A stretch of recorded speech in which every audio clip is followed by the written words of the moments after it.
Hi, beautiful women. Namaste. Shakti here. Just felt guided and inspired to come on and share with you. Oops, it's gone a bit wobbly. On my current theme of contemplation, which is radical honesty and boundaries and consent. Really, because I've just been through a couple of courses on that topic. Hi, Carol. This year, and I'm learning so much and really want to share it with you. And I have this upcoming online workshop at the beginning of when is it, the 10th of June, Saturday the 10th of June. Hi, Rachel. So this is a really personal share because I think that we always learn best through example. And hi, Jojo. And I think sometimes it can be hard to imagine things when they're talked about or written about in the abstract. And I'm going to give you, I'll see how my timing goes, but I've got two really specific examples I want to share with you that might kind of ring some bells for you. And then, I've got something to offer around that. So this video starts out with me wanting to talk to you about how I lost a friend. Through my there are many reasons, but I'm going to frame it as my lack of capacity at the time to put into practice my awareness of some of the foundational principles of boundaries and consent. And this has got to do with talking. So I'm an empath, I'm highly sensitive, I'm a facilitator, I'm a brilliant listener. And one of the things that I experience a lot is that wherever I go, people talk to me. And people who I don't know, people who might know me through Facebook, just basically wherever I am, and people will start talking to me and tell me their life stories and just talk and talk and talk and talk. In my sessions, this is really valuable. I have a gift for listening and creating a safe space and being deeply present. And people know that I'm there with no judgment, with an open heart to receive and to really, really hear. And that in itself is a gift, because I think most people are starved of being seen and being heard. Sometimes that talking can go on too long and begin to feel like I'm being for me to feel like I'm being taken from. So then it feels like a boundary, or it feels like a limit of mine has been reached. Like I begin to feel uncomfortable in my body. I begin to feel fidgety, like I need to move. I begin to feel this person's talking at me. We're not having a conversation. They're just offloading onto me rather than wanting to actually meet, because there's no longer any possibility for connection if someone's just talking at you.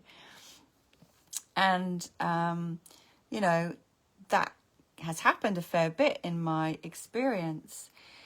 Or it then veers into professional territory where I'm beginning to offer the kind of support, listening and facilitation that I'm paid to do, right? So again, that feels inappropriate and like it's a overstepping of my limits. And I've become better and better at dealing with those situations, and I'm still learning and growing how to deal with them in a way that's compassionate and tactful, and yet honoring of my boundaries, my needs and my limits. Because as an empath and as a sensitive, it can really feel extremely draining energetically when that happens. In the recent course that I took, the intensive on boundaries and consent, here's a really useful phrase that kind of I perked up when I heard this, because the wheel of consent is all about 4 different, we don't need to go into detail, but like, who is it for? Who is taking? Who is receiving? Who is being served? And who is serving? And so one of the phrases that they used was talking is taking. talking is taking. And I thought, oh, wow, that makes sense in terms of my experience of being taken from when I have this experience of people talking at me or offloading onto me, or kind of using me for free advice and facilitation and counseling. And just going to mention a few of the shadows of speaking and listening in the Wheel of Consent. So here are some of the shadows. Giving unsolicited advice, that's shadow behavior. Won't stop talking, shadow behavior. Secret eavesdropping, shadow behavior. Enduring being talked at, shadow behavior. So I could recognize myself in that in some ways, the enduring.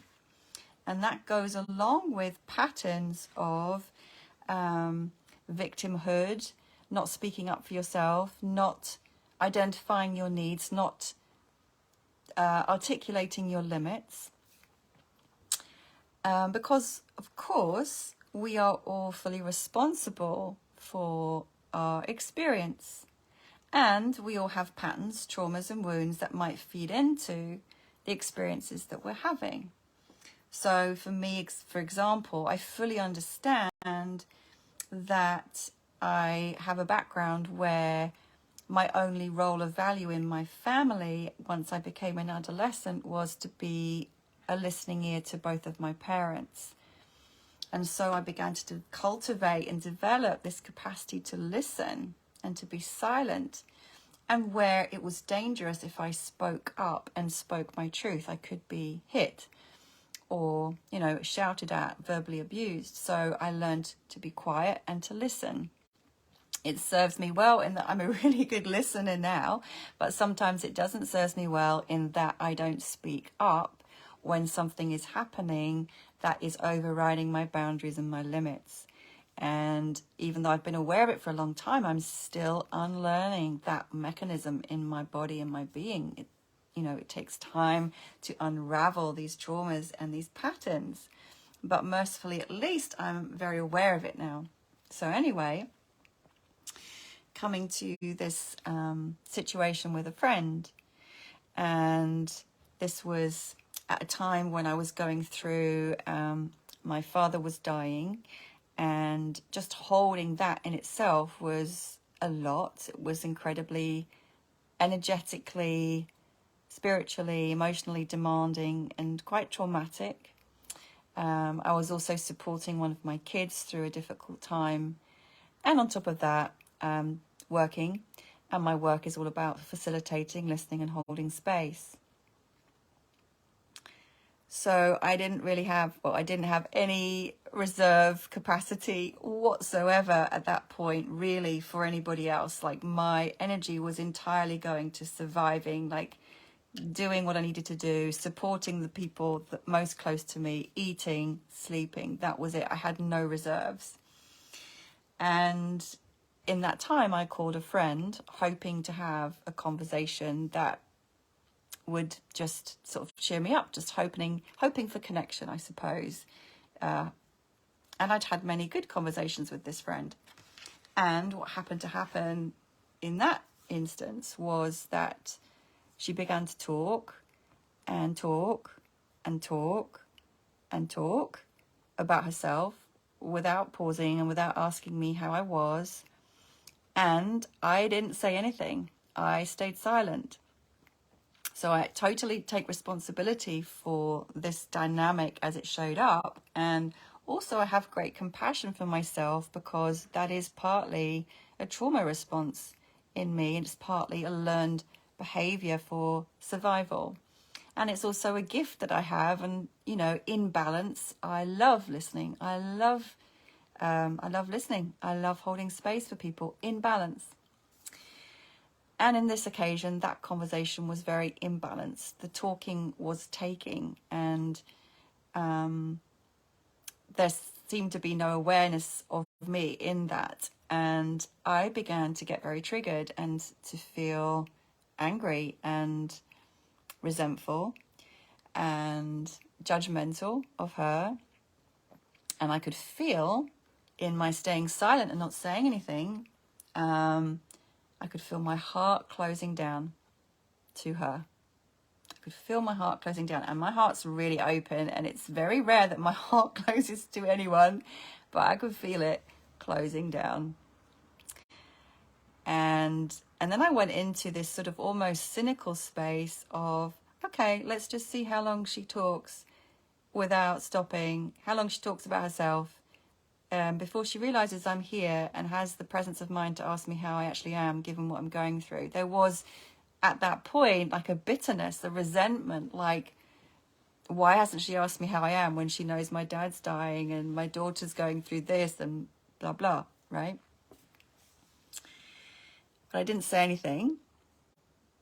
And the conversation, she did eventually ask me, and I talked a little bit, but I was so closed down in my heart at that point, I didn't feel able to share anything of value because I didn't feel safe. I didn't feel safe to open up and be vulnerable with someone who just talked about themselves for 45 minutes.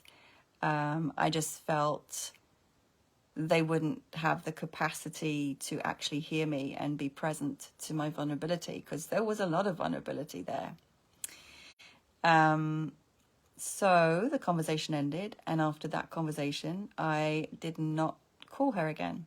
I did not communicate what had happened for me. And actually, to be fair, I was then taken up with all that needed to be done, as my dad was dying and died, and it was extremely full on. And again, I was just kind of pedaling to keep up with the bare essentials of life. It was an extremely intense time in my life. Eventually, when I had time to contemplate this experience and look at it, I thought, right, you really need to communicate with this friend. And she hadn't communicated with me even as my father died, and I did feel resentment around that too. And I thought, right, you need to communicate this and not just let it lie. So I initiated contact and initiated a Zoom call to have a conversation about it, and communicated from my own experience what had happened, just to be radically honest, to be radically real, to take responsibility, and just to see like if there was an opening for us to reconnect from a new basis of me taking responsibility for my part in that, and being completely honest about how I'd felt, and going forward from there, perhaps renegotiating how we did things, you know. It didn't work, and that friendship ended, and that's okay. I'm okay with that. But it was a really big lesson for me in seeing very clearly that pattern of mine of staying silent and not speaking up, and how that I can go into the shadow of enduring people talking at me, and beginning to educate myself more and empower myself more in ways to interrupt that pattern. And especially after I'd been through everything with my father's death, kind of this commitment to myself to never again put myself in a situation where I felt drained, to never again give more than I was receiving, so that there was always a balance of energy, because I was absolutely drained after that whole experience of my father's death and my mother's death before that, and I did not have any reserves to give to anybody. And also to begin to be more discerning in my friendships, in terms of like really looking at the balance of give and take, and really looking at seeing there had been some patterns where actually I was being used as a surrogate listener, counselor, and not really a reciprocity in the friendship. And I'm sharing this all with you because there's a part of me which is like thinking, crikey, I wonder if they're all judging me, like as a facilitator who's been doing this work for so long, and that's happening. But actually, I'm very willing to own it, and I know for sure through the work that I do with clients, through holding space, through being in other spaces, that these kinds of things happen for everybody. Maybe not this particular pattern, but a similar or different or opposite pattern. So I know we all have wounds and traumas. I know we all have patterns. I know we all have shadows. And I know we all deeply desire healthy relationships and honest communication, and that it's not always as easy as it sounds. So like the title of my workshop, Just Say No, I know it's not actually as easy as just saying no, right? There's a lot of things that can get in the way of that. So, oh, great. I'm glad you can really resonate. So the thing is, it's like, if this is your pattern, and your pattern might be the opposite, or it might be somewhere else on this, the balance of giving and taking and serving and receiving and being for you or being for them. But the thing is that we want to not go into the victim position. And in the victim position, we think somebody's doing something to us and it's their fault. Instead of that, we want to take responsibility for looking at what is it in our behavior that is co-creating this experience, and what can we do to re-educate ourselves and change our behavior so that this doesn't keep happening. So I wonder if I should mention the other example. I wonder if it'd be helpful. I've got some more good stuff. All right, I'm going to tell you a really brief second example, because I think also it's going to be really helpful. I don't know a woman on this earth it's not going to be helpful for.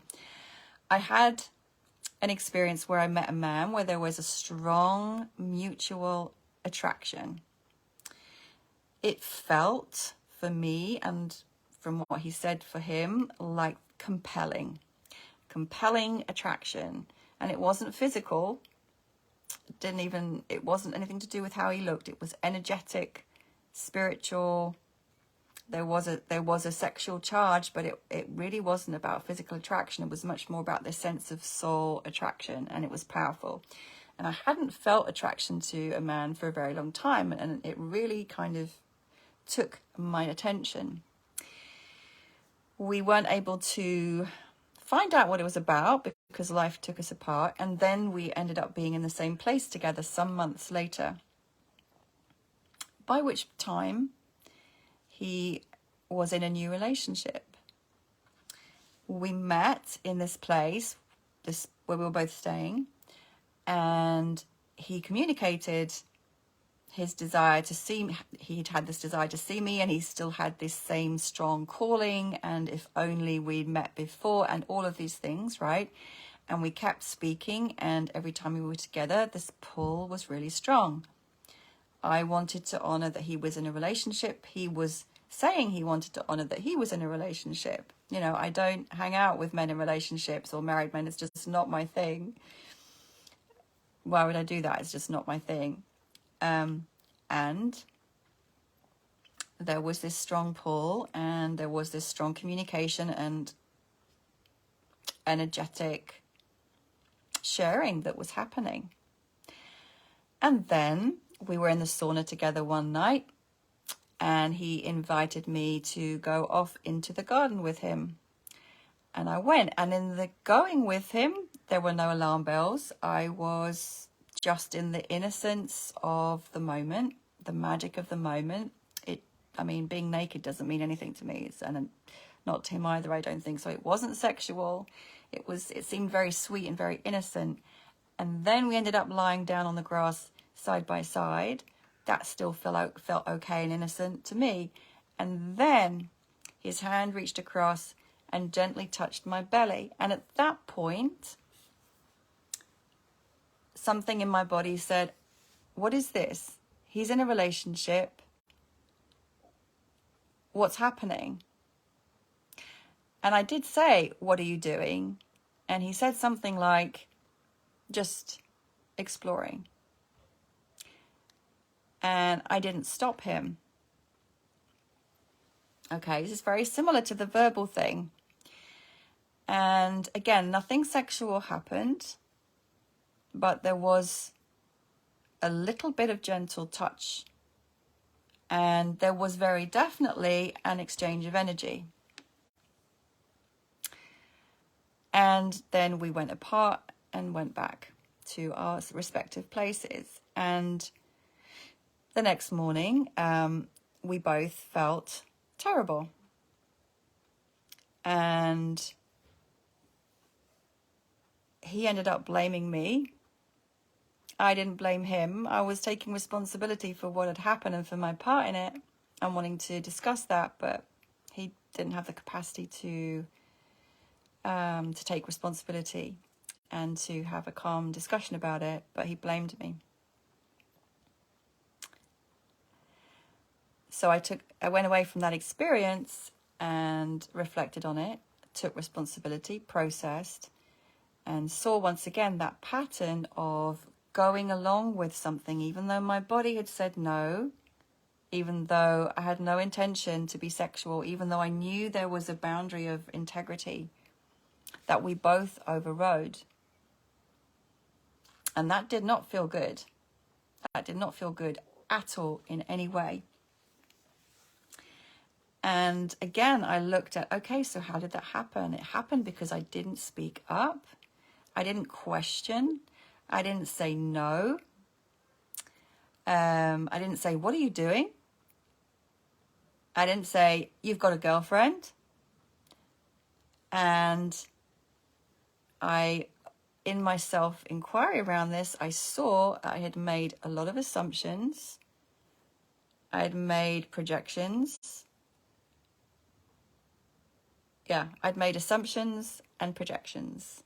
We hadn't actually had any kind of conversation about boundaries and consent. We hadn't had any conversation about what was okay and what was not okay. We hadn't come to any agreement about anything. And things just kind of slid into this grey area where we both felt really awful the next day. He was very triggered. It probably took him quite a long time to process what had happened. Luckily, it only took me a few days to process it. And it would surely have impacted his relationship, right? So there's a big knock-on effect there. I don't feel proud of that at all, but I'm proud of owning my shadows in that. And really being able to look at my shadows in that. And again, just own it in front of you, really openly, like I own it. And so what I see with compassion for myself is making assumptions. If he does this, it means that. It's a thought in my head. It's not a reality unless I check it out verbally with him. When you touch me, is it because you want to have sex with me? Is it because you just want to touch my hand? Why is it you're touching me?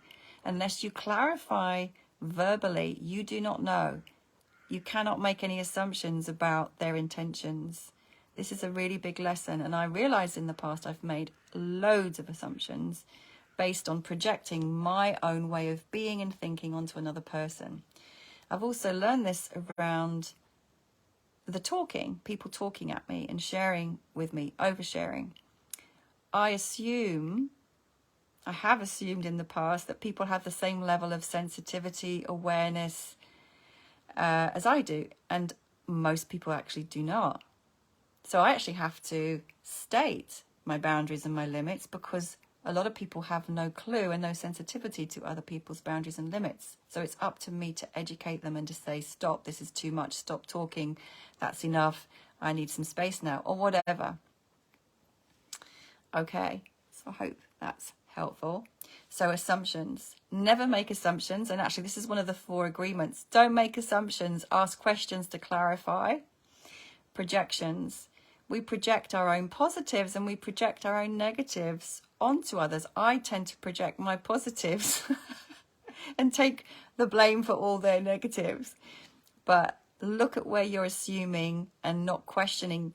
And I'm afraid this means you're going to have some very uncomfortable feeling conversations, but better to have an uncomfortable feeling conversation than to wake up the next morning feeling shit and being triggered or being in the presence of someone else who's triggered and blaming and shaming and all of that stuff. If you are able to have a clear and conscious conversation and agreement, that's not going to happen, right? So assumptions, projections.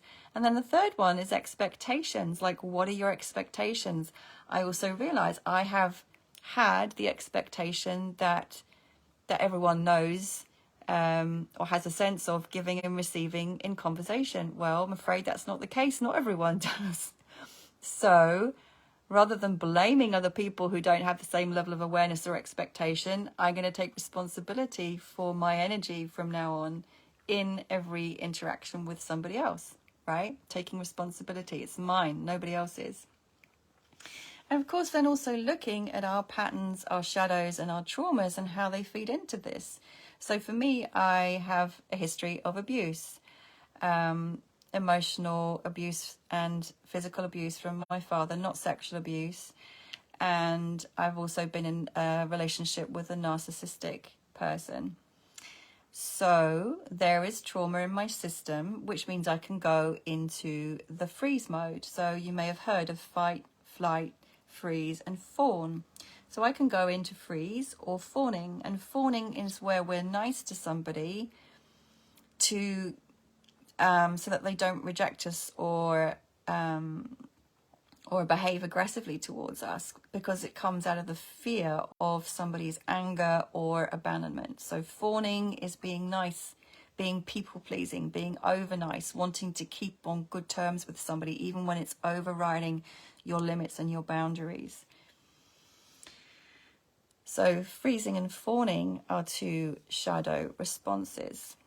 Going along with, enduring, tolerating are trauma responses and shadow behaviors. So that's been part of my makeup, going along with and not speaking up.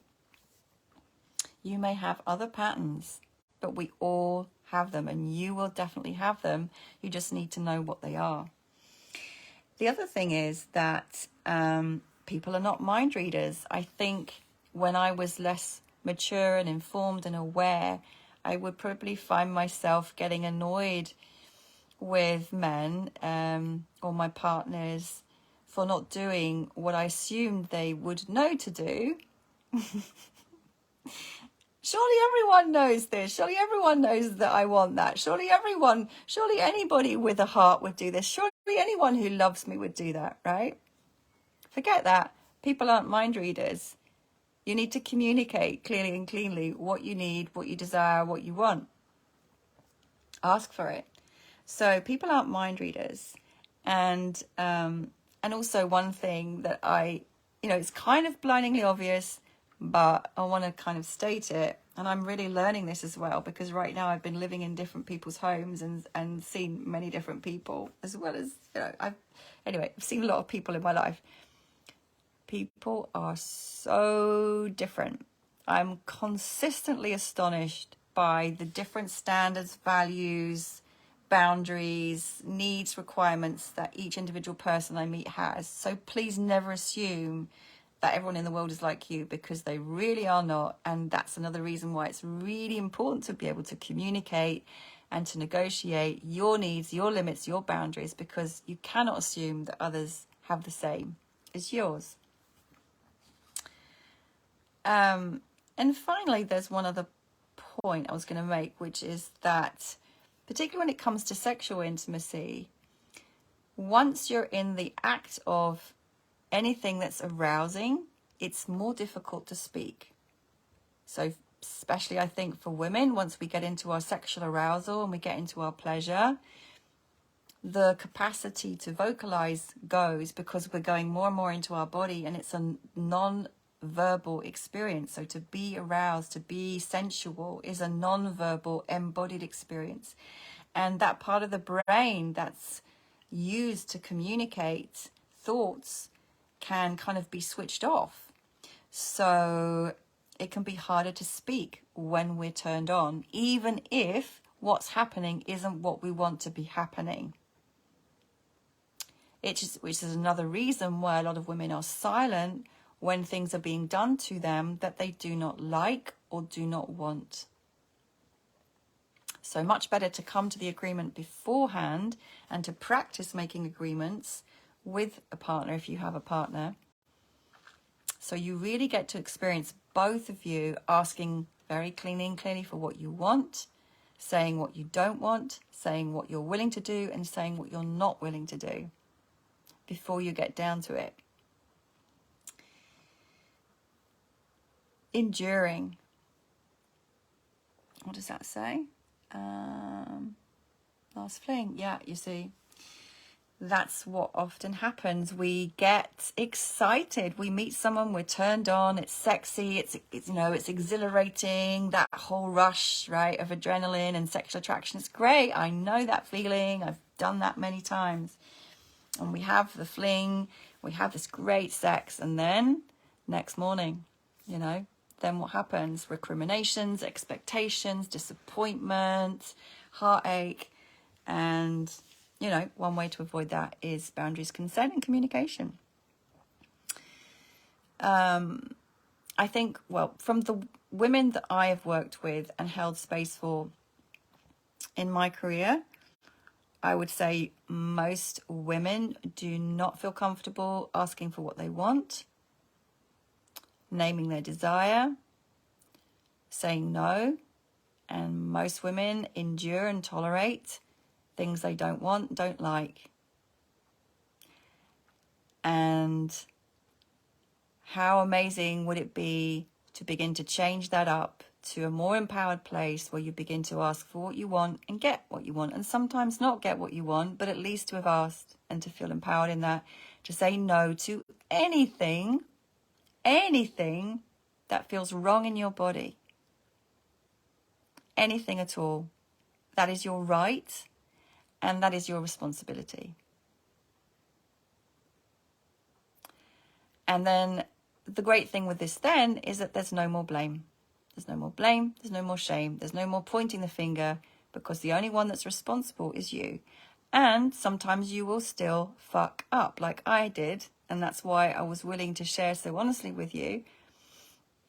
Because really, yeah, we fuck up, and it's not a fuck up, it's a lesson. I learned so much from those experiences by being willing to look at myself and take responsibility for what happened rather than blaming them. It's not about them, it's about me and my growth points, me and my shadows, me and my patterns, and doing what I can, which is what I have done, to begin to really skill myself up more, level myself up more in the realm of radical honesty and boundaries and consent.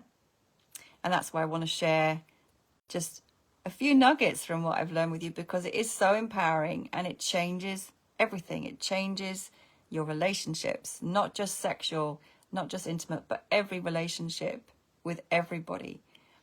And it gives you your power back. Men know what they're doing. It's weird to be having to learn this at this age. Well, it's not about men, it's about you, my love. It's about you. So this is not about blaming men, all men this. You are responsible, nobody else. When I comment, I get kicked. When I comment, I get kicked. I'm not quite sure what that means. Okay. Well, at your age, you know, I'm 58. I'm still learning, and I hope I continue to learn until the day that I die. There's always something to learn. There's always somewhere to grow into. There's always more to become and to be. And I'm here to inspire you to be your best, to be your greatest, to be your most empowered, your most empleasured, right? So the workshop is online, on Zoom, on the 10th of June, Saturday, 10 o'clock in the morning to 1 o'clock. It's not much time really to share a lot, but I know it's going to be very, very empowering for those of you who join. It's only £33, a very, very worthwhile investment if you ask me. If you've got any questions, put them below. If you've got any other comments, put them below and I will respond. And I would love to see you there. Lots of love. Bye for now.